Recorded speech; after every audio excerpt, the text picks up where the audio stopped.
Welcome, everyone. My name is Monika Kalra Varma. I am the president and CEO of BoardSource, and on behalf of all of us at BoardSource, we are thrilled that you are joining us today. I would love to start with just actually some quick introductions, just so that we can get grounded. David, can you share a little bit about who you are and a little bit about your background? Yeah, absolutely. First of all, Monica, thanks so much for having me. I am really looking forward to this chat with you. Welcome to everybody who is beaming in. I'm David Onek. I'm CEO of Silicon Valley Social Venture Fund. I use he and him pronouns. Um, I've been CEO of SV2 for the past 4 years. This is my third time as a nonprofit CEO or ED. I ran the Northern California Innocence Project, helping get innocent people out of prison. Earlier, I ran a criminal justice reform center at Berkeley Law School. And before that, I worked for Gavin Newsom when he was mayor of San Francisco.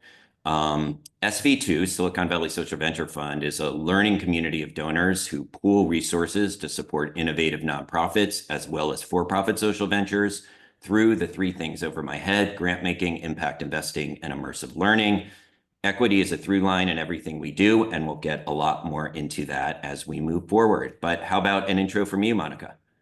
Great, thanks, David. Monika Kalra Varma, president and CEO of BoardSource since August of 2022, and I use she, her pronouns. And um, my background is having run mostly civil rights and social justice organizations before I came to BoardSource. And BoardSource is, as many of you who are joining in know, is really has been for many years, 35 years, the sort of go-to place for your technical assistance needs on governance.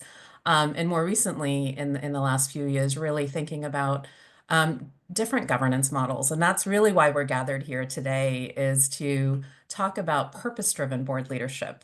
Purpose-driven board leadership is an opportunity that we have to take our governance responsibilities in the boardroom and really bring them together with why social justice nonprofit organizations exist, and to combine that with their purpose. And so we're gathered here today to talk a little bit about that, and very thrilled that David is here. And David and I actually, David, you and I have known each other for a very long time, and had just a really a wonderful moment where we were reconnected recently through the Chronicle of Philanthropy article that we were both approached for. But we met, gosh, I think back in 2016. We were connected through a mutual friend, Peter Edelman. We'll give him a shout out as well.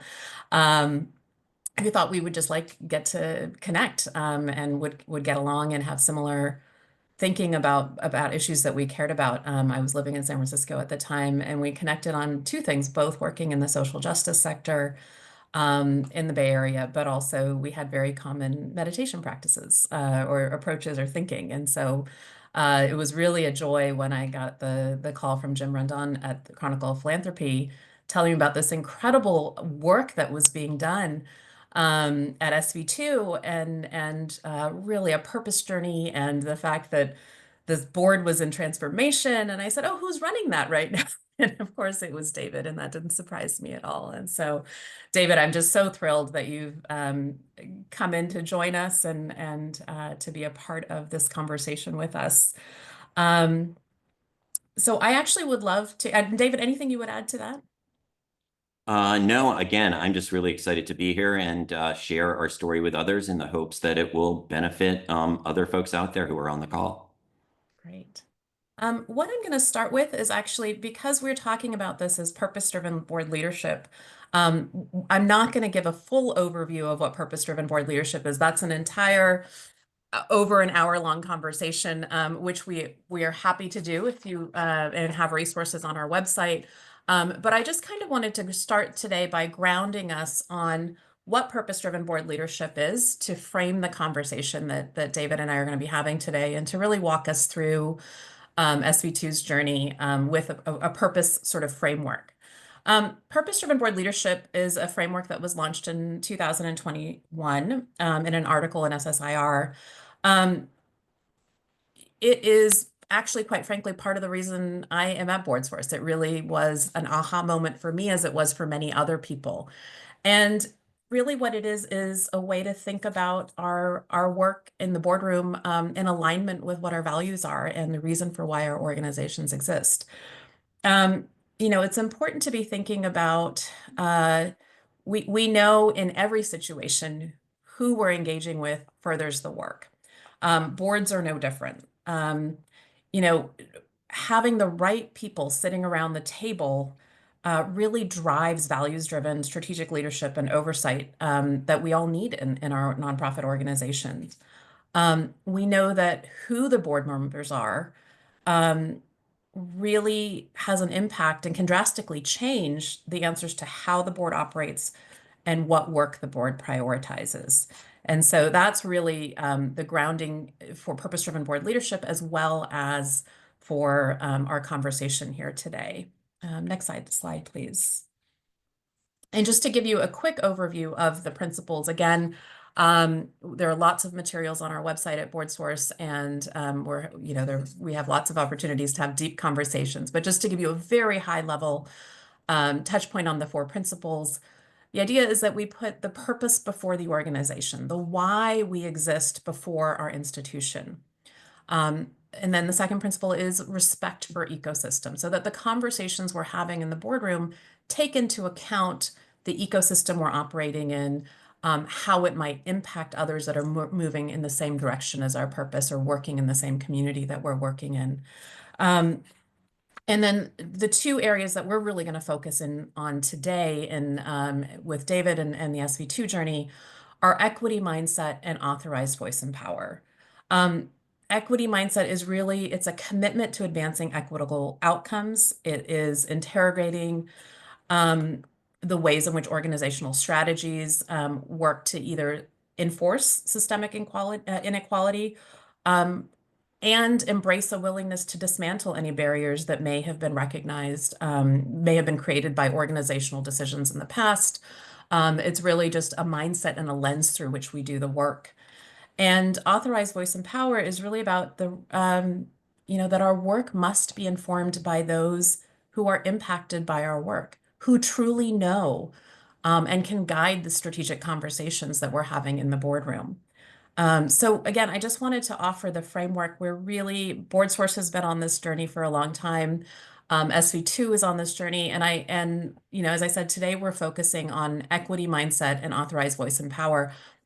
This is not linear. We have it as a linear slide here. It's really all happening at the same time. All of these things inform the other principles. So when we have, authorized voice and power, different people in the boardroom, who's speaking, we're automatically going to be thinking about our ecosystem differently. We might be having different conversations about why our institution exists in the place that we do, in the work that we're doing. So I will thank you so much for allowing us the moment to share that. And then now we get to sort of dive into the conversation. But I always like to start these conversations with sort of a framing. And David, I'd love to ask you, what are your hopes and dreams for today's conversation? Well, I really hope it will lead to more philanthropic and nonprofit organizations making equity-centered changes like bringing grantees and community leaders onto their board, which we'll talk about today, as well as related changes. Yeah, and I appreciate that, David. And I think for me, the hopes and dreams that I have is that, yeah, I feel like the last week, the last 10 days, things are moving a million miles a minute. And there's a lot of change and anxiety and a lot of feelings swirling out in the world right now. But my hope for today is that we can just kind of take a breath, be present, really get to join you, David, on your journey and learn what it was like and create the possibility for each of us that are on this call of what can be done when we embark on these journeys. So let's get right into it, David. Sounds good. How has your board changed since you joined SV2 in 2020, which was, of course, an interesting time to be joining as the executive of an organization? It sure was. It was the height of COVID. That's a whole nother story. Walking in the door, SV2 was already a terrific organization. It's always had wonderful board members. The issue wasn't who was at the table. The issue was who wasn't at the table. And 10 years ago, SV2's board was 100% white. And when I came in 4 years ago, there had been some progress. The board was at that point 37% BIPOC, had 6 BIPOC board members. And with each year I've been here, as board members have termed off, we've had the opportunity to appoint amazing new board members. And so now our board is 70% BIPOC with 14 BIPOC members. It's also 80% female, which actually the board was pretty good about throughout its history. So we're currently at 70% BIPOC board, 80% female. But even though we had increased the racial and ethnic diversity and the gender diversity, I realized we didn't have socioeconomic diversity on the board because all of our board members were contributors to SV2, what we call donor partners. And donor partners at SV2 give a minimum of $6,000 a year. Many people on the board give a lot more than that. So in 2022, we made a big push to add 3 of our grantee executive directors to our board. So these were 3 leaders of organizations that had received funding from us in the past. And in 2023, we added a 4th grantee executive director. And actually this year, we added our first impact investee founder from our impact investing. So now we have 5 folks on our board who have been on the receiving end of our funding, who are now part of the governance of the organization. And that change, is connected to a lot of other equity changes we've made. They collectively have made us a much stronger and better equipped organization. And I really just want to stress at the beginning, while we've made a lot of positive changes that we'll discuss today, first of all, it took a lot of hard work and a lot of ups and downs to get there. And second of all, we know we've still got a lot of work to do. We're definitely not holding ourselves out as the perfect organization by any means. This work is never done. It's always an ongoing process. But we're happy to share our progress to date, in this conversation today. Yeah, thank you, David, for that framing. I couldn't agree with you more. We at BoardSource have been on a similar journey, and we really do take seriously that BoardSource should have a board that is a model for the sector. And our work is not done. Our work will never be done. We are all on a learning journey. We all continue. We do the best we can in every moment. And so I really appreciate you naming that. I know that this, our hope, part of our hope for today is to really offer some concrete steps and practical things that you all did, that others might be able to relate to, learn from, or innovate on. Can you share a little bit about what work had started to lay the foundation for this transformation before you arrived in 2020? Yeah, absolutely. There was definitely work that had been done that actually is part of what attracted me to the position. For one thing, a DEI working group had been formed with some terrific board members on it. They were already planning a curriculum for what we call our JEDI training, Justice, Equity, Diversity, Inclusion training, that we implemented after I started, but the planning was well underway while they were doing the CEO search. And this is training we've done for our board, our staff, and donor partners, a 4-part training on justice, equity, diversity, and inclusion. And very importantly to me, the chair of the DI working group had a very prominent role on the search committee that hired me. So to me, that really sent a message that this organization was serious about its own journey, and that made me interested in learning more. Yeah, that's great. And I know that one of the first things that you did was to embark on a strategic planning process, which is one of the more comprehensive and really uh, innovative processes that I've seen. Can you share a little bit about what your mindset was in jumping right into that, and what you had hoped, what that process was like, and what it resulted in? Yeah, the strategic planning process was really key to everything that has come since. I knew SV2 has so many stakeholders, so I really wanted to do a very inclusive process that involved everybody in an intensive way. We have 120 donor partners. We have our grantee partners. We have our impact investee partners. We have others in the philanthropic community. We have others in the nonprofit community. And so I really wanted to get everyone's input so we could build consensus on the direction we were going to head. So once we had the plan, we could just focus on implementation, that no one could say, hey, you didn't ask me, I'm not on board with this. And so that takes a lot of time and effort. As someone who lives in San Francisco and has worked in city government in San Francisco, I have a lot of experience with process. And this was really, really key. And so it took us 9 months to do our strategic plan, but it was worth every moment because getting everyone on board and asking for so much input and incorporating it has allowed us to implement very rapidly with very little resistance because we did all that work in the 9 months of the strategic plan. That was incredibly difficult work, working through all this to get to where we are, but it was well worth it. And so we'd all be kind of rowing in the same direction to start. And, we came up with 5 guiding principles, which are not that different than the 4 principles of purpose-driven board leadership. And just 2 of them I want to highlight because they're really relevant to the discussion today. One is we will broaden the voices involved in our work as we seek to break down the traditional power dynamics in philanthropy. So a lot of that was about sharing power. And then when we started to think about implementation, where is power on a nonprofit? It's on the board. So we really had to walk the walk and make changes to our own board in order to live with that guiding principle in our strategic plan. And then another of our guiding principles was equity is a through line in everything we do. And so I think you'll see that coming through in the various changes we make and how that tied everything together that we were doing. Yeah, and that I would love to just to go a little bit deeper into that too. And what were those conversations like at your board when you set those as your guiding principles? And we're setting that direction where you had this incredibly inclusive process of speaking to all your stakeholders.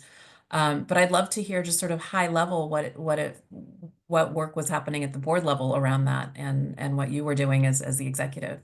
Yeah, so we formed a steering committee of the board, like a special committee for a year, for 9 months to help guide this process. And we met with them constantly and got their feedback constantly.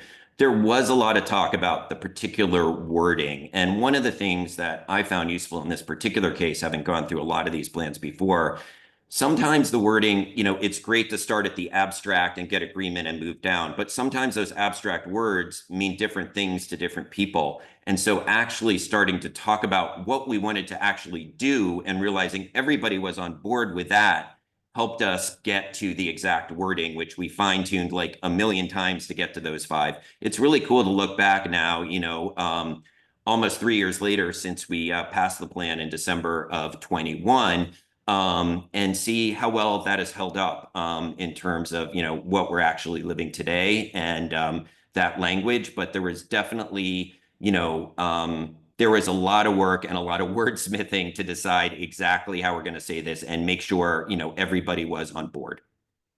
That's great. And I'm sure many of those who are tuning in have had similar experiences. I started replaying all the times that I've been in rooms like that. But the process really does drive the action in situations like that. And so it is really appreciate you sharing some of that detail with us. Um, I know one of the things that you did, and we're going to talk about this in kind of a linear way, and I recognize that a lot of things were happening all at once, but for the That's purpose right. of this conversation, we'll kind of break it down into bite-sized pieces, and maybe you can lift up which ones are overlapping as we go. But I know that one of the things that you did was a really beautiful and impactful participatory grant making process that was in line with your, these guiding principles that you're talking about. Um, can you share a little bit about what that participatory grant making process was like, and how it might have been different than what you did before you had embarked on that project? Yeah, absolutely. And this is something that came out of the strategic planning process. But like you said, we were doing a lot of things at once that all reinforced each other and built on each other. So the participatory grant making process was we had some surplus funds. We were in a good position as a nonprofit above what we needed in reserves when one of the things we did was redid our reserves policy for exactly how much we wanted to make sure we had. And then what we had above that, we wanted to get out into the community. And we wanted to try doing it in a different way than we'd done things in the past. We called it our community initiative. And our traditional grant rounds involve our donor partners, our contributors, working very closely with staff, those who want to be involved, researching different nonprofits, and ultimately voting on which ones SV2 will fund. So we built on that model, but we really brought community into the process. And so instead of having a large number of donor partners, we had a smaller core team, is what we called it, of 10 people that was made up of both SV2 folks, but also community folks who had an equal voice and equal votes. So actually, of the 10 people, we had 3 SV2 staff, 3 SV2 board members or donor partners, and 4 community leaders, 3 of whom had been former grantees.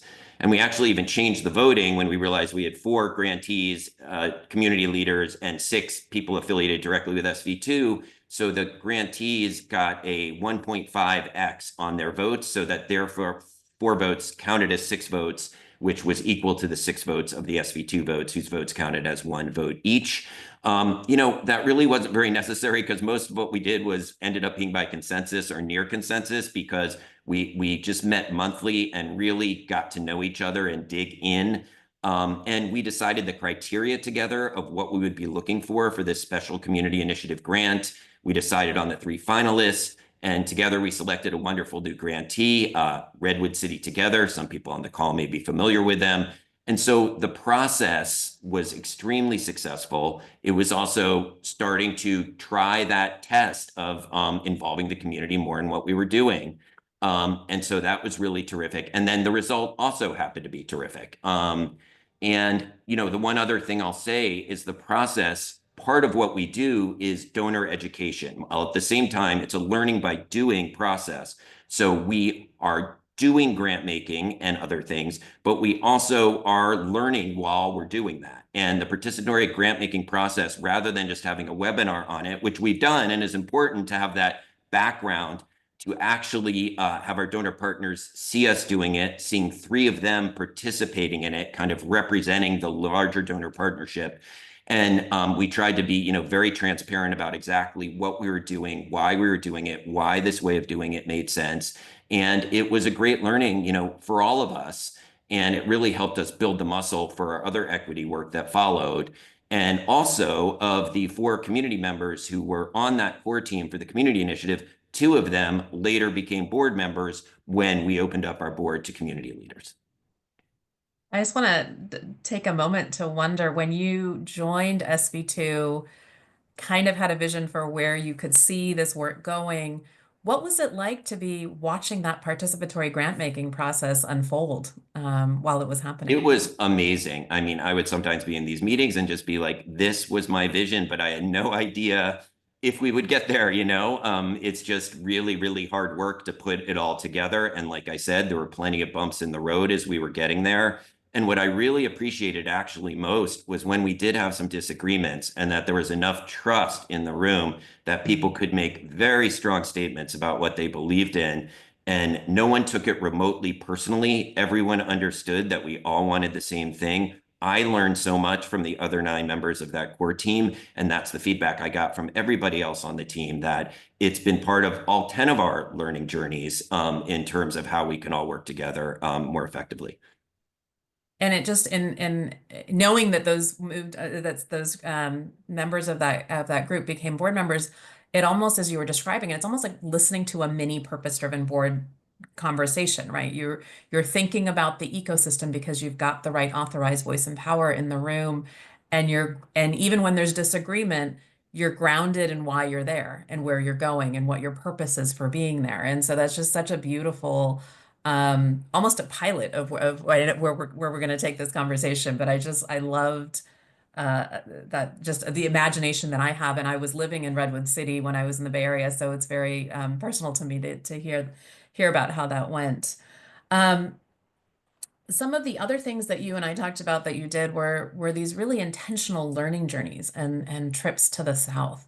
Can you share, well, I guess maybe start with where that sort of came from, where that idea generated from, and then what it was, what was involved in those trips. Yeah. So again, this was something else that was bubbling up, started planning it while we were also doing the strategic plan. But, SV2 is a learning community. And part of that is rolling up our sleeves and doing grant making and impact investing together. Part of that is having trainings on things like trust-based philanthropy or impact investing 101 or how to be a good board member. And part of it is social happy hours and other ways people get together more informally. But I just had this vision of a deeper level of learning, what really immersing with week-long trips. And so I brought that in. One of our board members, my friend and colleague Paru Desai, also was very interested in this already. This is when you were saying what work had already been done. She was already thinking about this for SV2. So we teamed up. She had already gone on some of these trips and recommended some folks to partner with who turned out to be great partners. And I really just wanted to give other ways to learn. And there's just something about, so on these trips in 22 and 23, we did a trip to Louisiana, Mississippi, and Alabama, visiting civil rights sites, and crucially, meeting with local advocates on the ground. And in 24, we did a similar trip in California because we didn't want people here thinking you had to go to the South to learn about the history of inequities in our country. There's plenty to learn about right here. And in that trip, obviously, it's a huge state and we couldn't go everywhere. We focused a lot in the Central Valley, in Watsonville and Pajaro, meeting with farm workers, going to see farm worker housing, learning about water issues, immigration, economic inclusion, education equity, all the issues related there. And then we actually went to Sacramento for a day and a half, met with some of the governor's top staff, as well as some of our state senators and state assembly people to learn directly from them what they were doing at the state level to address some of the issues that we had learned about on our trip earlier. We typically have about 15 or 20 folks go on those trips. So we've had 3 trips now, one in 22 and one in 23 in the South, 24 in California. It's a mix of SV2 staff, donor partners, and board members. That very first trip I remember well because it was 5 board members. And right when we were going through a lot of these other changes, and it just, for all of us, it just helped the light bulb go on more of why we were doing this and how we could work together to implement the various changes we were going through. So, I mean, all 3 times I've gone, I have learned so much individually. Many of the folks have gone on the trip, describe it with words like life-changing. And now we also have 3 cohorts that have gone through this that kind of have a shared language we can share with each other at SV2 about our shared learnings from going on these trips. So it's something we're really doubling down on. We're excited to do another trip in 25, and it's become a key part of the work that we're doing. That's great. Can you say more about that, the key part of the work that you're doing, right? How does that immersive learning, as I'm looking at your screen there, and those cohorts, how does that show up in your grant making, for example? Great question. So it very directly is showing up in the grant round we're doing right now, where the topic is community organizing, which is a topic we hadn't picked in the past. And we pick by listening to our current grantees, our current donor partners, others in the community, and really trying to sense what is a driving issue right now that we should focus on. And we pick 2 issues a year. That just came up time and time again on our trip. And by the time we got back, our director of community engagement, A.B. Badiani, was on the trip, as well as Jody Chang, who oversees our programs. The 3 of us were just like, this is what we have to do. We're hearing from the community time and again that community organizing is really central. We started talking to others. Everybody agreed that was the direction to go. So now we're in a really exciting process where we have 5 finalists who were, anyway, we don't have time to get into our whole grant making process now, but it's really was a direct result of this. The other thing I just want to say, Monika, since you also talked about kind of meditation and mindfulness practices, it's also about the personal journeys each of us go through when you go on a trip like this. First of all, when you're physically in spaces with such historical meaning, like walking over the Pettus Bridge or something like that. And then when you are meeting, getting proximate is the term SV2 uses from actually before I arrived, SV2 had already started some of this work in getting proximate, connecting with the community and going in a very humble way, listening as a guest. And by the way, we always compensate everyone we meet with. We also are very intentional about where we eat and where we stay, bringing resources into the community based on recommendations from the folks we're meeting with about small businesses we could go to. But in any case, it's really about the personal journeys each of us go through. And that, since part of our mission is also donor education and really helping donors be more generous and more equitable with their giving, so many people reported that it helped them in that process, and helped them really just with their whole worldview. And I'll speak for myself in that as well. Each time I've gone, I've learned so much that I then take back and I look at things differently. Yeah, wow, that's really inspiring, David. And I just want to pause for a moment because, for those who might be thinking about, well, our work is so different than David's and being sort of community centered in the listening and learning approach.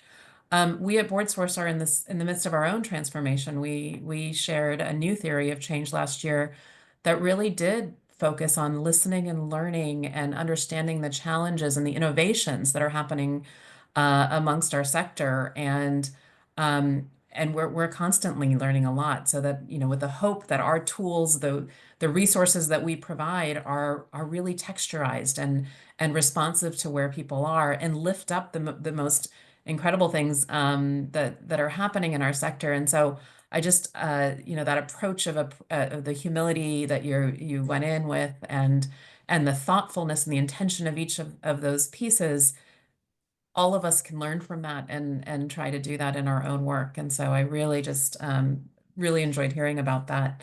Um, when we talk about bringing new board members in, and you referenced a little bit about the members that were part of the participatory grant making process, can you share a little bit about when you were thinking of bringing in new, grantees into the boardroom? What were you doing to create space? So we say, there's authorized voice and power. You got to create space for trust and for engagement and in the meaningful ways to meet the intentionality of bringing in different voices. I know you did a lot of very intentional things to lay that foundation. Can you share some of the practical things that you did in preparation for the new board members joining?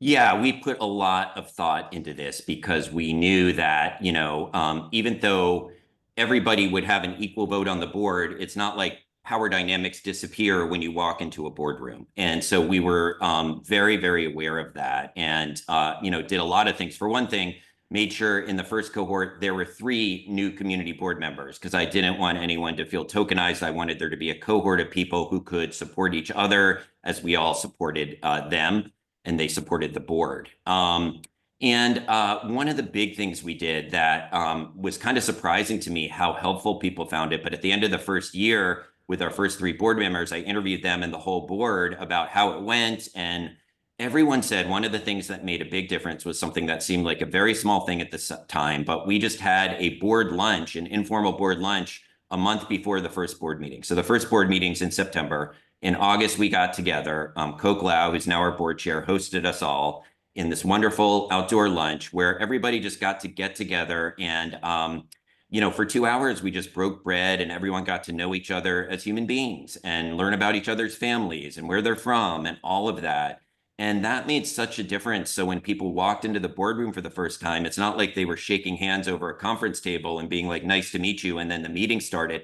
It's not like our board meetings are super formal or anything, but it's a formal setting. And so many people shared what a big difference that made just to get to know everyone. And like the whole board showed up for it. So they really did their part. A couple other things, we instead of waiting to assign people to committees, we assigned them right away so that everyone had their first committee meeting before the first board meeting. Those meetings are on Zoom, but it is with a smaller group of 4 or 5 board members. So they had a way to meet a smaller cohort of existing board members doing the work together before coming to one big board meeting. And something else is we talked, me and the board leadership, which also included Jim Basil, who was the board chair at the time, and Coke was the vice chair. We really talked to the board about what these changes would mean and to make sure we were creating space at board meetings for these new voices to come in and really just saying, listen, these have been grantees of ours. We do not do everything perfectly. We're going to hear some criticism about how we do things. We shouldn't get defensive. That's not a problem. That's why we want these voices to be here. So let's welcome the constructive criticism, and let's learn from it. That's the whole point. So let's create space for that and make sure everybody understands that's okay. And And then, something else. One of the community board members said, asked me. She actually mentioned this. This is Linda Prieto in the article that the Chronicle of Philanthropy wrote, which reminded me about it because she said a quote to the reporter before the first board meeting. Said, sometimes when I'm in these new environments, it's hard for me to just speak up out of the blue. So if you could call on me early on, I can get my voice in there and then I'll be good to go. And so I said, absolutely. And so we really made an effort leading the meetings to draw out the community voices at the beginning. And then we really never had to do that again because they were off and running and felt so comfortable and have been such huge contributors, just like every other board member. Yeah, no, and what's underpinning a lot of what you just shared in those very practical steps that you took were just human to human relationships, and that's what our boardrooms are. We're all there collectively moving in the same direction. And, it is those simple things, like you mentioned, the lunch. BoardSource, we do a dinner the night before our board meetings. Um, and it changes the energy. There's no agenda at those are really just human to human connection. And we also, BoardSource does a leading with intent report that some of our listeners today might be familiar with. And the data shows that boards that spend social time together report a more positive impact on the board's organizational performance. It also helps to build trust. It gives us exactly what you're saying. When we know each other, we're not afraid to offend anyone. We're moving in the same direction. We know who we are. We know what our intentions are, and we should have some conflict and tough moments in a boardroom if we are moving strategy or thinking. And so, but I really just, the intentionality with which you moved through each of those steps really speaks to that sort of relationship building and connection that doesn't surprise me because I know you, but also just loved the ways in which you lifted that up. Um, Well, I just want to say, Monica, that yeah, preparing for this with you and hearing about some of the things that BoardSource does, these are some practices that I want to take because I'm realizing we really do want even more board social time together. We do have this annual lunch now. We started to make it annual once we saw how well it went. But most of our board members are in the Bay Area, not all of them. I know yours are flying in from everywhere, so then you yeah, kind of gather them for dinner the night before. So I want to start talking to our board chair and our board about more things like that, more times for people to get together kind of socially in a board meeting. We always no one wants to leave the lunch. I insist on having a non-working lunch so that people do have that time, but we also have a crammed agenda. So like how much time for leave to lunch we have a board meeting coming up and we're like dealing with that right now. And just talking to you just really reminded me of the importance of making sure to like secure that kind of informal time. And it just absolutely pays off when those difficult conversations inevitably come down the road. And any nonprofit, you're going to have ups and downs. When you built that trust and actually really get to know and respect each other deeply as human beings. And so thank you for the tips you were sharing with me. yeah. Thank you, David. I just when we have our preparation for today and this conversation today, just gives me so much hope for our sector, and where we're all trying to move. Many of us are moving, and it's just simple things sometimes, and that's not to minimize that this wasn't. I mean, we're in an hour going to talk through this beautiful journey that we've been on, and I don't want to minimize that it's not easy. And I I actually wanted to pause and see, David, where there's some tough moments, either for you as a leader or for your board, where you kind of had to regroup and pause, or just really take the time to do more deeper relationship connection with folks.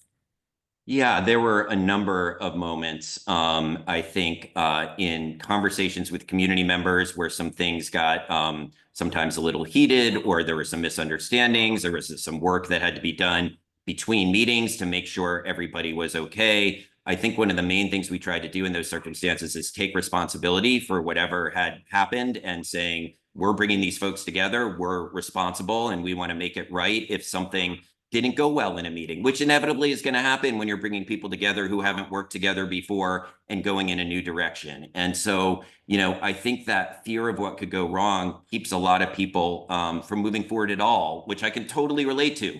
because there was definitely a degree of fear, moving forward. That might be too strong a word, but we didn't know what would happen. And what I really just wanted to do was be ready to be present when things inevitably arose and handle them in a way that was aligned with our values. And what's so cool about that, when you work through those things, it actually builds greater trust, right? When something goes wrong and people see how you respond to that, how you handle it, now you've been through the fire together, and the next thing doesn't seem like that big a deal. And so it really builds in the long run. But there's no question, it takes a lot of time and effort and intentionality, and there are going to be some challenges in anyone going down this road. Yeah, yeah. And that is, I mean, it's such an important point too that you raise, is that the strengthening of the work by having those tense moments is so important. And I also just want to kind of normalize, just bringing in sort of change management. Anytime you make a change, we are all humans. Anxiety is going to rise. And there are things that we can do knowing that that's coming, that these changes are coming whenever new board members join, whenever you're taking on a new strategic plan, whenever you're thinking of a new theory of change or practice. It is normal for us to resist change in whatever way and to have a lot of feelings about that. But to pause and do what you did, which is in a way, honor that that is part of the journey, and to honor the people that are a part of that journey, and whatever anxiety is coming up or whatever friction is coming up, um, as actually being almost a gateway to the strengthening and the trust, is just, so much of what I've learned in our conversations, in preparation for this, but also today, is just that it's the journey, and to normalize it, and to, yeah, it's going to be anxious. It's going to be a little messy, and we're going to keep moving. It's just, I just really wanted to highlight that, or double click on that message that you've been sharing with us. Um, you mentioned that you brought on a few board members at once. I think you said there are three board members in the first class, and then can you share, what the next year looked like, and Yeah, what that journey absolutely. might have been like? Yeah. Yes, and it actually relates to our last point, because what was so cool to see was how incredibly well it went in the first year. And this wasn't just me, this was literally everybody felt that, from the new board members to the board members who had already been on the board. And one way I realized that is when we wanted to make this change, we just talked about it so much, so much, so much. And, it took a lot of effort, months of effort for this to be one of the central things in the strategic plan, to get everyone on board with it. And, it is something I think SV2, like a lot of orgs, had talked about before, and there was a lot of support for it, but there was also some fear about what it might be like. What you were just saying. But what was really cool to see was, after a year, it was just undeniable. Nobody could possibly think, everybody knew we were a stronger, better equipped organization because of our three new board members and what they were bringing to the table, and the way we all worked together, and how well they complemented the amazing existing board members we had. And so when I proposed we add a fourth community board member a year later, everybody just immediately said, of course, let's do it. And it was just a year later to reflect back that it was like a multi-month process to get, more than that, even from the time we first came up with the idea to people actually were in their seats, which actually wasn't the end of it, because you continue to, have practices to have inclusion and belonging. That was such a journey. And then, like, literally, like, with a voice vote in 15 seconds, everybody was like, great idea. And it just showed that if we can kind of fight through that fear and uncertainty and try some of these things, um, it like, again, it's just undeniable. If you talk to anybody involved in this process with SV2, everybody just said, this is a wonderful thing that makes us a much stronger organization. And also, each board member and staff member has grown because of these relationships that we have on all sides. The community board members, the board members who were already there, all have talked about how much their own lives have been enriched by being in an environment that is more diverse. Yeah, that's lovely. And I know you wanted to be really mindful about not speaking on behalf of your board members in this Yes. conversation, but I want to just pull a quote from the article so that I can bring their voice into this. But one of your board members, Jim Basile, says that he found that power sharing, the sharing power doesn't require giving up at giving anything up. It's actually improving our organization and its efficacy by getting voices in the room that have more experience and knowledge of issues than we do. That's And I right. just think that's such an incredible thing to think about where you started, and then that's the, that's the sort of response that you're getting from your board. Um, how I want to go to the big picture of like what this allows you to do, but I want to just go to micro, um, because I think the micro is profound. How did your board meetings change?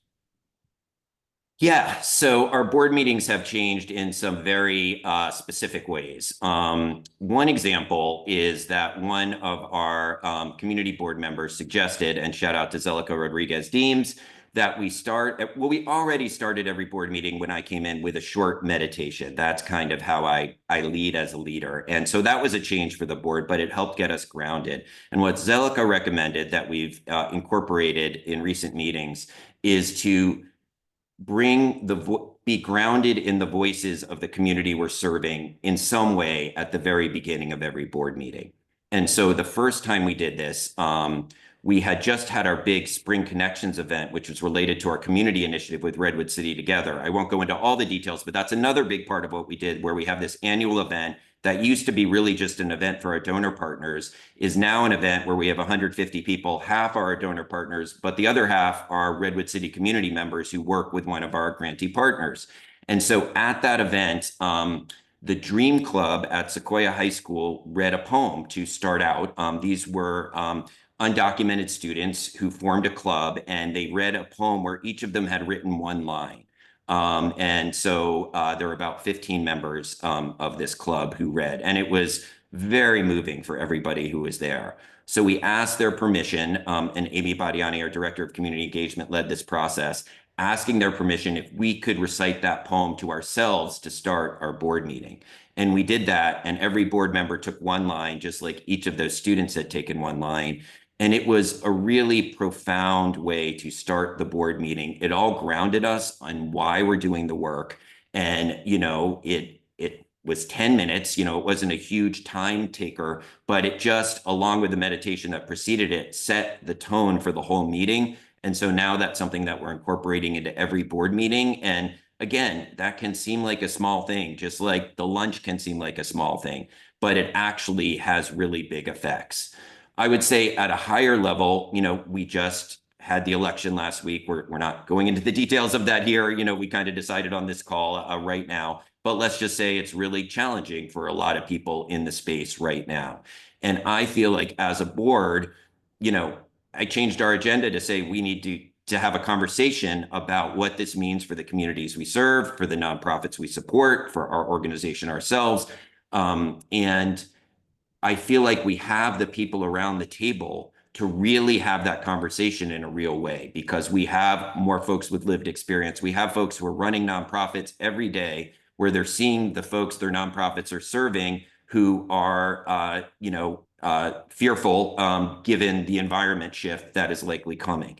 And so I just feel like we are much better equipped, just like if something like COVID happens, whatever happens, and this election being the latest example, that we are much more equipped to respond skillfully in the moment to what is happening, because we have an incredible array of voices at the table. We really do. And I really just love working with our board, and I feel like it makes our organization so much stronger, but also having the confidence that we can handle whatever's going to arise, because none of us know what's going to arise.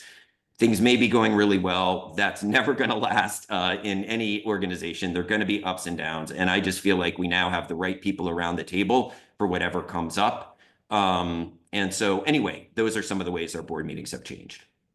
Well, and I'm also curious because you mentioned COVID and you joined in 2020, and it was a Yep. very different composition of board without the grantee voices around the table. And you know, wondering what was different then that is different now as you're approaching, the most recent change in our country. But what was it like back in 2020 when you were trying to have those conversations? I can imagine in organizations I've been in the past, it ends up being a lot more staff driven than board strategic thinking if you don't have the right voices around the table. So but I don't want to put those words in your mouth or suppose that that was happening. But I'm just curious if you were to reflect back on how you were navigating COVID in 2020, what might have been different without having the grantee voices, community voices on your board.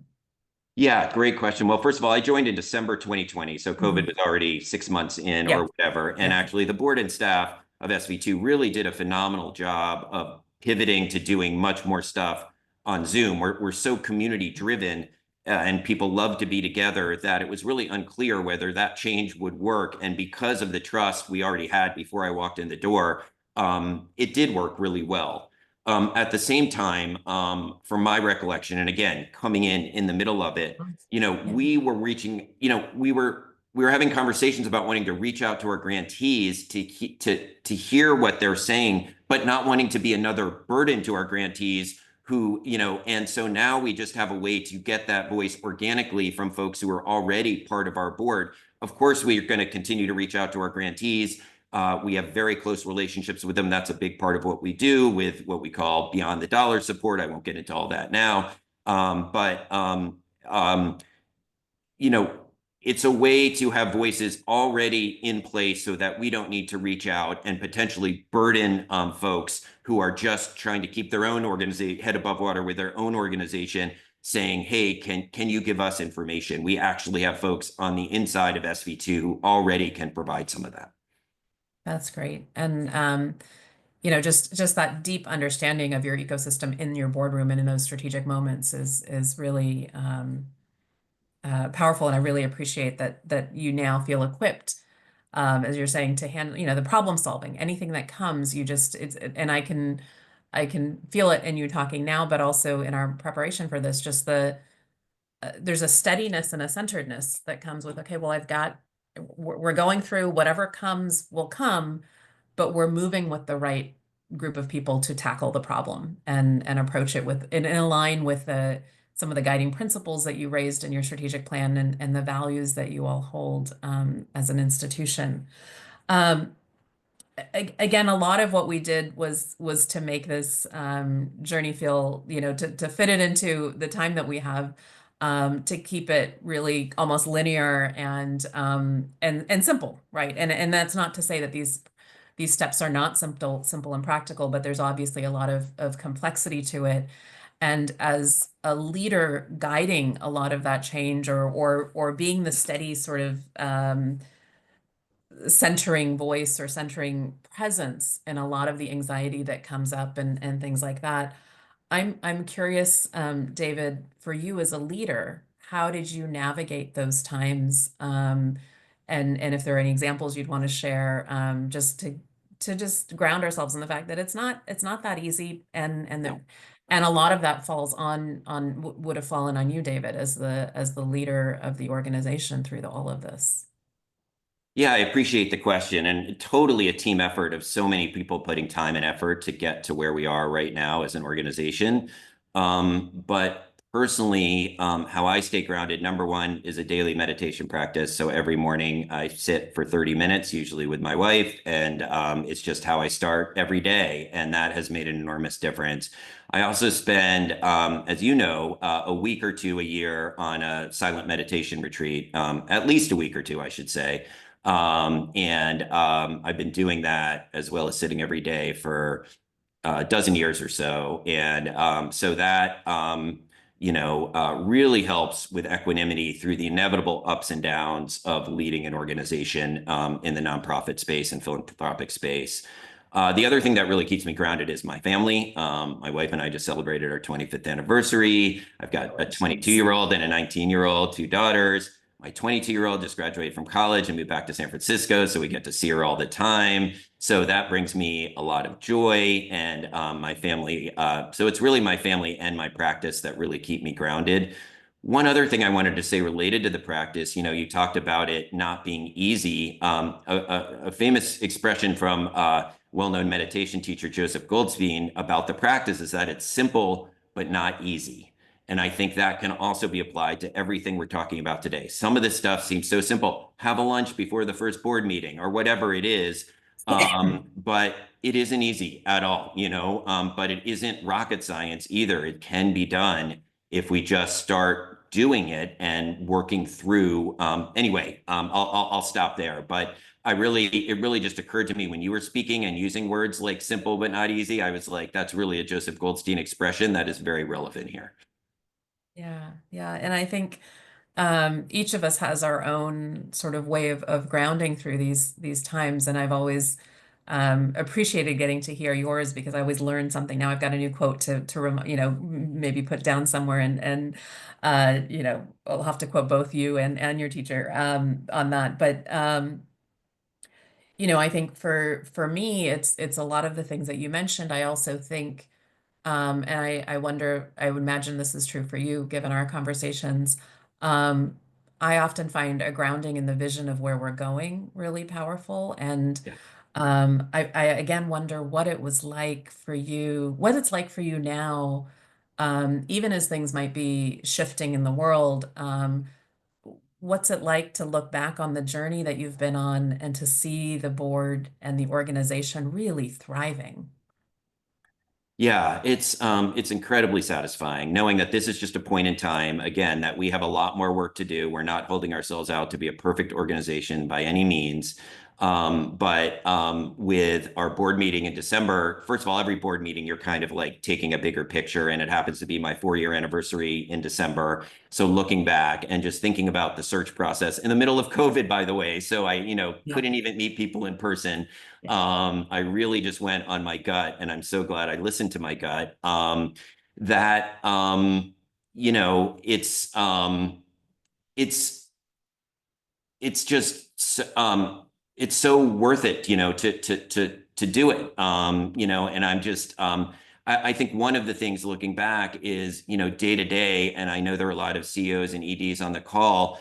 It can feel like a grind, and you can feel like things aren't moving quickly enough, and it can be really frustrating, and you have setbacks all the time.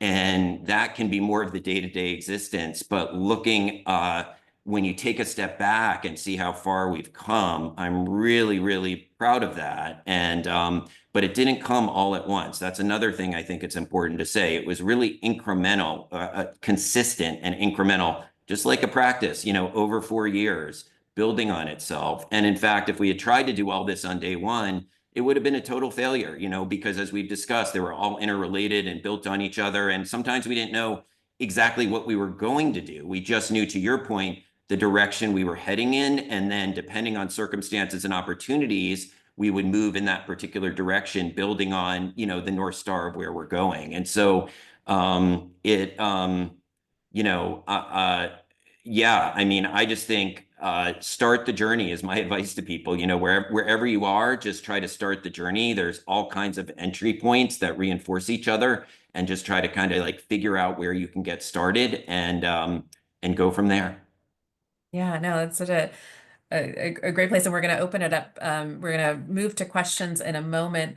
I did want to actually, as you were talking, I was just thinking about, what questions we might be getting. And one that I always get when we go through these transformations is around fundraising. And you've shared some really incredible things, both in the article I saw around what it's like to have leaders that know how to fundraise right around the table. I'd love for you to talk about that. But also, I know that your donor base grew, and so if you can talk a little bit about some of the really incredible impacts that have come with this journey that you've been on. Sure, yeah. And so I think, and I'm seeing some other questions popping up in the Q&A in the chat too. So that's great that people are weighing in. One thing that I think it's important to note that I haven't noticed before, that we, financially had the strongest year we've ever had last year by making these changes, because any board with their fiduciary duty is going to take that very seriously. And a couple of ways we dealt with that are, one big one was, obviously there was a question, well, the board in our nonprofit, like most nonprofits, are the biggest funders of the organization. So if we are adding folks to the board who do not have to give at our usual minimum, we do ask everyone to give of some meaningful amount to them, but it can be any amount. that means a slot that a higher level donor is not taking. And what is the effect going to be on the organization? So the way we dealt with that is I knew that we had a lot of board members who were really supportive of these equity changes that we wanted to make. And I also knew that there were board members who had higher capacity than what they were currently giving to SV2. In the details, getting to the weeds a little, our highest giving level had been 25K. And so I raised that to 50K. We've raised it again since then. And I asked some of the folks who I knew had the capacity and who I knew believed in this equity journey, whether they would increase to help not only put more folks on the board, but other things we were doing as well that we've talked about.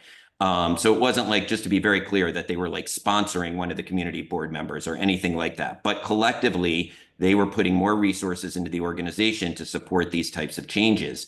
And so our board actually was giving more than it had ever given in the past because of these changes that we were making. And so that really was what I thought would be the biggest obstacle. And we actually were able to turn that into a positive. And this past year, we had over 30 new donor partners join. So people out there in the community are clearly resonating with this direction and are really excited. They're mission aligned people excited to join and be a part of this. So financially, we're a nonprofit like everybody else. We're going to have our ups and downs. As a CEO, that's always on my mind. What happened last year might not happen next year, all of those things.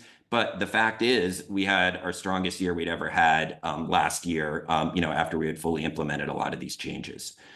Another question I could just jump to, if you'd like, is the conflict of interest question I'm seeing pop up a bunch of times. And I think that would just be getting into the weeds, a great one for me to jump into if you think that's okay. Yeah, I think so. I just wanted one more thing Oh, on sure. the fundraising that you mentioned. It just made me really realize that when we are really clear and intentional about our purpose and the direction that the organization is going in, people want to be a part of it. And I think the other thing that really struck me in the article was just a reminder, because you alluded to that too, which is that as CEOs, we're always thinking about raising money of nonprofits, right? So I don't have any qualms about asking for money. It sounds like your board members don't either. So just wanted to lift that up from the article. And then please go into and the question is, how does David account for conflict of interest when grantees are board trustees, other than signing a conflict of interest form? And this comes up a lot, as you mentioned. So I would love Yeah. your It's a response to great that. question. So our grants are all multi-year unrestricted grants, but they're 3-year grants. And so the folks who came on our board were former grantees or grantees who were in their 3rd and final year of their grant and had already received their last check. So totally thought of that. There were some brand new grantees, current grantees, who I was like, they would be great. And I realized that doesn't make sense. Yes, we could have them sign a form, and I was not worried about anyone's ethics or anything like that, but just the perception, the appearance. We have lots of wonderful former grantees, or again, grantees that were in their 3rd and final year of funding and had already received that check.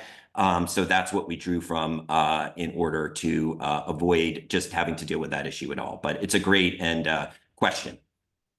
Yeah. And I think along those lines, David, there's a question here as well, as like how were community members identified, and selected for possible service on the board?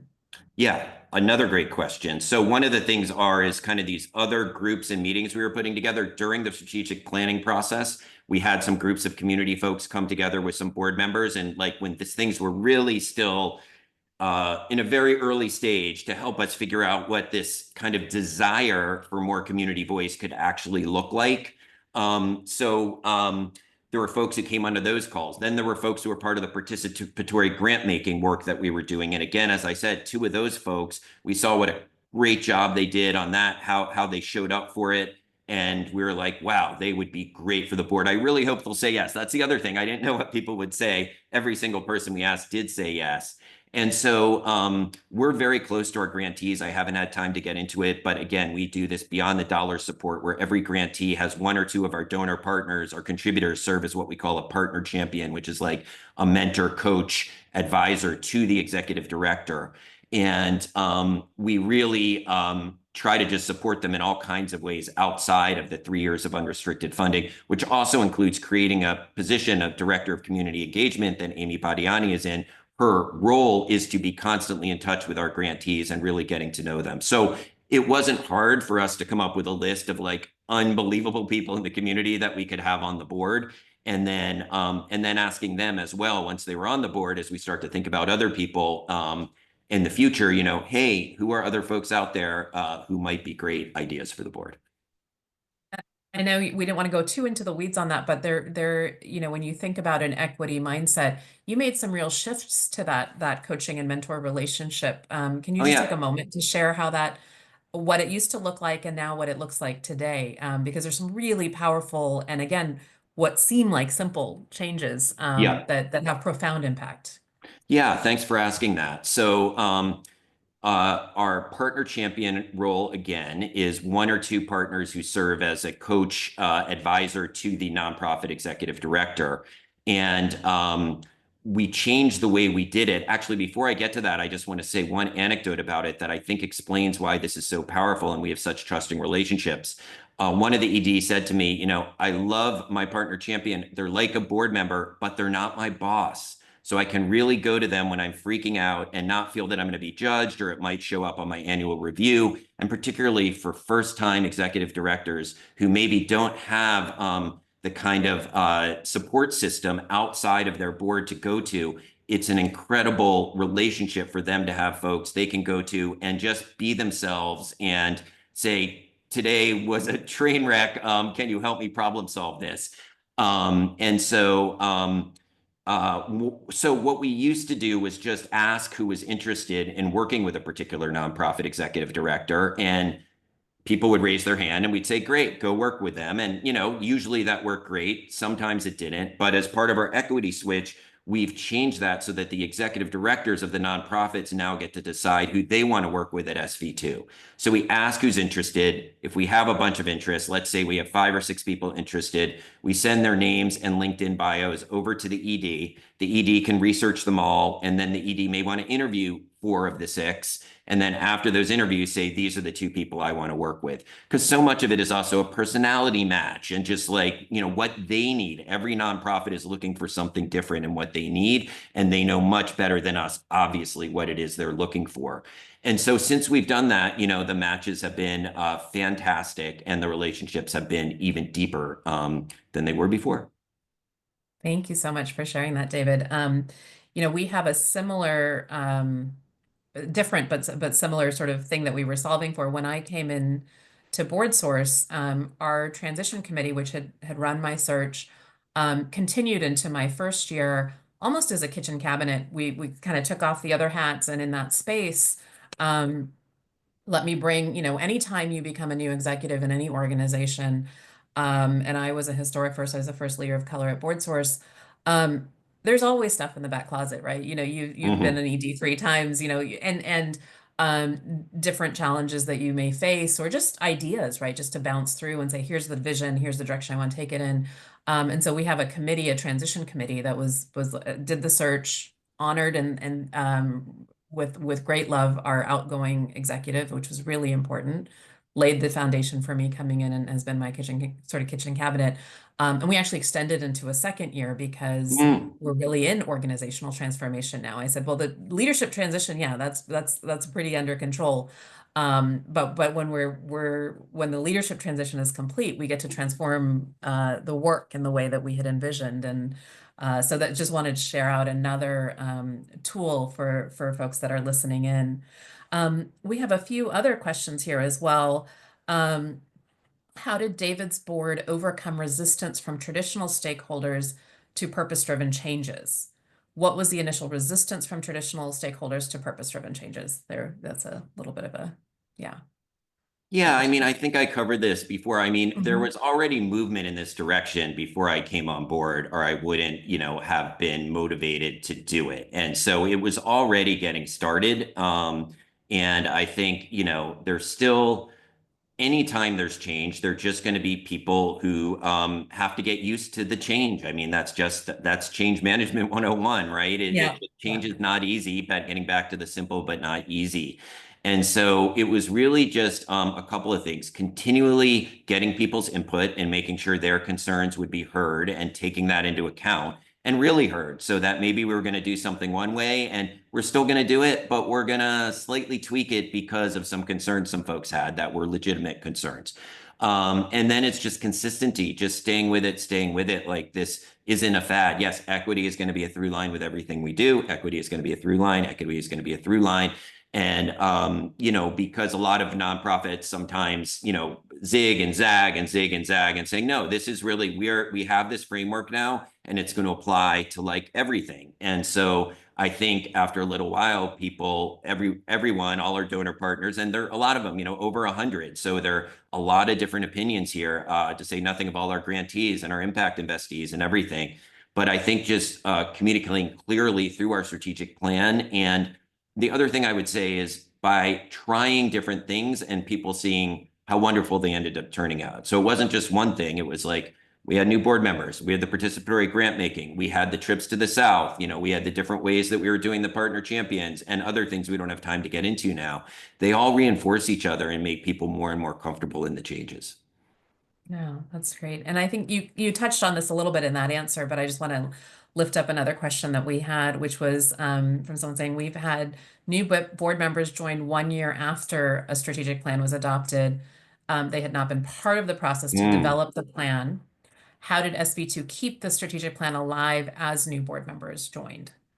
That is a really good question. One thing is that our non-community board members are all donor partners of SV2. So they're all people who at least had the opportunity to be part of the strategic planning process. And that gets to having such an inclusive process where it wasn't just the board. The board was by far the most intensely involved, particularly the steering committee of the board. And by the way, shout out to everybody who was on that committee because we did a lot of hard work.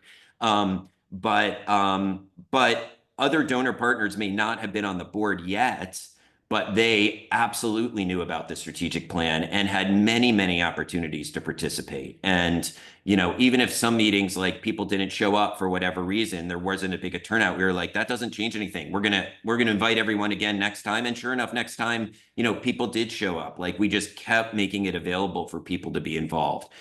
But also something we do is a very intentional board onboarding process for everybody that the chair and myself do. Actually, what we do now, this is funny, it was we were trying to schedule this 2 years ago and we just couldn't find a time for it. And it was around the time we were doing the new board members lunch. And one of our new board members from the community, Roland Hanairo, shout out to Roland, was like, can we just do this an hour before the lunch? And we were like, we didn't think of that, like something so simple. And so now we always do it the hour before the lunch. We have everybody come in for an onboarding where we really go over the strategic plan primarily is what we're doing and going over our higher level points. So that, and I also have, and the board chair and the NomGov chair all have individual conversations with the new board members as well to get them on board. But I think having that board onboarding right at the time that they're meeting the other members as well has worked really well in that regard.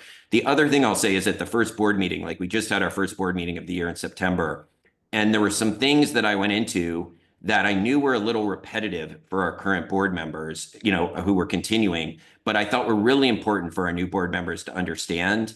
And so I just named those. I'm saying, I'm going to go into these slides or go into a little more detail here or explain what this is about. I know most of you have heard this like to death and you don't need to hear it, but I really just want to make sure we're all on the same page here. So it took a little more time at the first board meeting, but I think that also really helped with everyone being on board with the direction we're going with the strategic plan. That's great. And you lifted up such an important thing too of just just regrounding everyone periodically through that process as well. We continue to evolve at BoardSource our onboarding process. We do a session before the first meeting with our new board members. We also assign sort of a board buddy so that you can check, they check in with each other. We will do deep dives for committees to prepare them. But what we're doing this time is we're going into budget season. We have some new board members. Of course, we're going to do a deep dive on finance for them, but also inviting other board members so that, maybe we've forgotten or not if you haven't served on the finance committee. But continuing to give those learning opportunities, which we could all use, anytime we're serving on a board. And so love hearing the ways in which you're doing that, and getting to do that in person too is really nice. We And have just quickly, another. we have board Yeah. buddies as well. I forgot to mention, so I'm Okay. glad you mentioned that. I lifted that up thinking that you might. Yeah, It's a really neat practice. We have another question here, but I did want to also just one note that I had from earlier that I wanted to make sure we touched on. Again, we talk about the sort of the process of all of this. I know that you know what your nom and gov process might be like, what your term limits look like. Can you share a little bit about that? Because those processes are really important to make the sure. changes that you've made at SV2.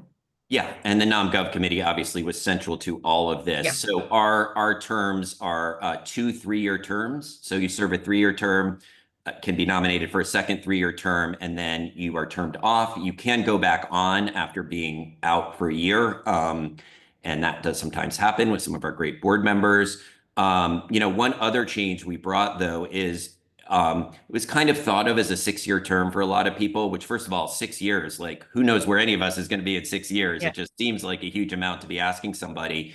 But we now are much more intentional about doing a check-in after 3 years and making sure it's a mutual fit. And if for whatever reason it isn't, maybe somebody just doesn't have the time anymore.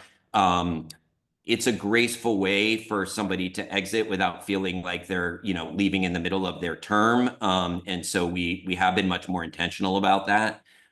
So anyway, it's 2 3-year terms. And the NomGov committee, which is actually meeting next week, we just set out the agenda for that meeting,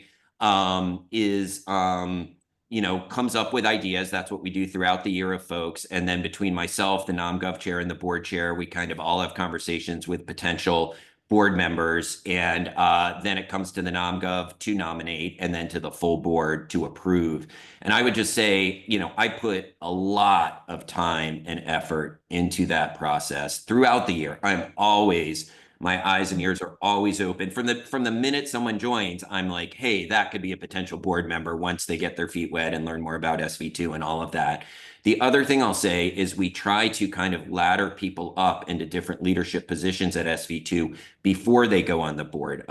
We have an investment committee that leads our impact investing that is not a board committee. It's kind of under our grants and impact investing committee. Anyway, it's confusing, but it's its own committee, which is like can be a feeder into the board, for example, or these partner champion roles. If there's someone I really think would be great on the board, I'd say, hey, would you be up for being a partner champion? And then they're more involved. Each grant round, we have 1 or 2 partners who lead the grant round, the one on community organizing right now, who lead it side by side with our staff, to have people step into those roles so they can get to know SV2 in a more deep way to see if they might want to serve more. And also, frankly, so we can see how they step into that space and whether we think they would be a great addition to the board. And so I'm always looking for folks and then trying to give them opportunities to up their leadership at SV2.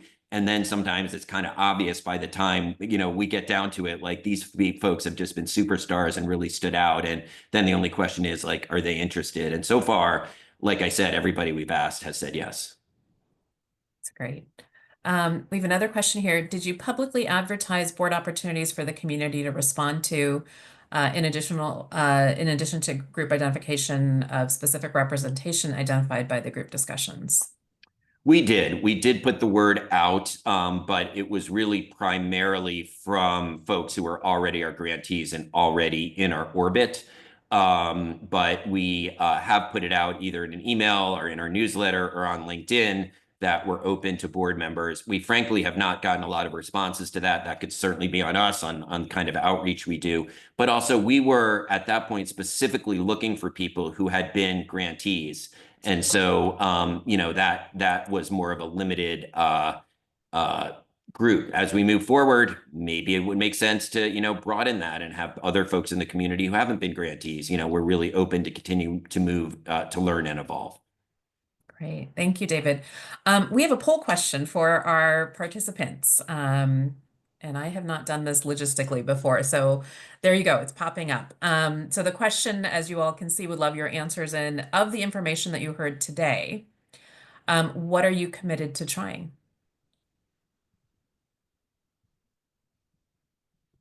And we'll keep that open as we go here. And David, I guess the question I have for you is, as we gather those the answers to that poll, uh, where we started this conversation. Did we meet your hopes and dreams for this conversation, or your intention that you set before you Yeah. joined us today? Well, I don't know. I think everybody who's on this webinar would have to answer that Yeah, question. maybe. I hope so. And, I would also say, um, I'm happy to talk to anybody who would like to learn more about this or to potentially become an SV2 donor partner. We're always looking for mission-aligned folks who might want to join. I'm happy to give out my email on this. First of all, if you want to learn more about SV2, you can just go to our website, sv2.org, sign up for our newsletter, get information on joining as a donor partner. And if you have any questions or want to talk more to me about it, my email is donek@sv2.org. So I'm hopeful. I've loved talking to you, but I guess we'll have to see what everyone thinks. Yeah, I think that, one of the things that I really wanted to do was just start our journey of conversations together. I Yes. think this will be one of many, and a lot of times we may or may not have sort of the ground laid to be able to start in the ways in which you have at SV2, but or the ways in which BoardSource may be at right now. But in those early days, it's those stories that we gather. It's the examples, the models of possibility, and that's really part of the hope for today was to do that. For those who are looking to get more involved in BoardSource as well, we would love for you to check out our website, and also take a look at the upcoming events and resources that we have. And if you're not a member, to please join us on our membership journey at boardsource.org is our website. And I'm curious, again, I said I'm less less familiar with the logistics of the poll, but I'm wondering from our folks if we have some answers that we can share. Oh, we're not going to be in a position to do that. But that'll be great feedback for us. We'd also love to get reactions to this. You'll be getting a survey later. In that we will hopefully ask also what other resources, what other supports we can provide for you on this journey. My goal in doing these events is always to give folks back the gift of time by a few minutes. And so my goal had been to end us by 3:25, and I think we're pretty close to that. But before we do, David, I just want to really appreciate you for sharing the journey, but also really just inspired by your ecosystem in your SV2 world and the work that you're doing. It's been such an enriching experience for me to get an inside view of the journey and then the incredible impact that you're having through this journey of having the community voices on your board, the board coming together around this, the intentionality of your strategic plan. Each of it just is kind of this. We joked that there's so many pieces, right, that it's hard to synthesize all of it in a short soundbite. But the way that I sort of feel is like you've got all these different instruments that have been playing in your journey, but also in the work that you do. And this beautiful orchestra is playing, and I know that the journey is not over. But I do appreciate that we got a window into it, and also appreciate that the journey continues, and that we're all on it together and we're all doing the best we can on any given day. So really, really want to thank you. And we will be, again, stay tuned to BoardSource. We have a number of things that will be coming as we approach the end of the year and the beginning of next year. As David and I have alluded to, the world is changing a lot, and we know that means that the conversations in your boardroom are changing and the conversations in your organizations are changing, and that we at BoardSource will be along for that journey with you, to support you in whatever ways that we can. But thank you all. Thank you, David. And I wish you all a happy weekend and rest of your Friday. Thank you so much, Monika. Thanks to everyone to tuning in, and thanks to everybody who's been part of the SV2 journey with me. It's just an incredible team that's put all this together. So thanks again, Monika. So nice to connect with you in this way. Thank you. You too. Thanks, everyone.